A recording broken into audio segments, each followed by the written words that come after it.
ஓம் முருகா சரணம். வாழ்க வளமுடன். வெற்றிவேல் முருகனுக்கு ரோகரா. இன்றைய நாள் இனிய நாளாக அமைய எல்லாம் வல்லப்பன் முருகனின் அருள் எல்லோருக்கும் கிடைக்கப் பெறுக. நாம் வாழும் வாழ்க்கையில் வாழ்க்கை நாம் வாழ்வதற்கு இந்த பிரபஞ்சம் அருளுகின்றது. நான் நன்றாக உள்ளேன் என்றால் பொருளாதார மேம்பாடு உயர்ந்து கொண்டே இருக்கும்.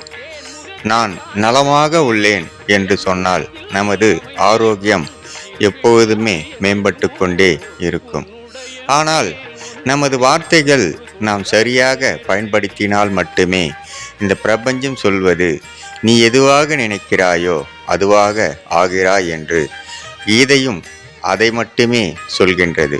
காரணம், நமது வார்த்தைகள் மட்டுமே நம் மந்திரம் போல் இந்த பிரபஞ்சம் நமக்கு திருப்பி கொடுக்கின்றது.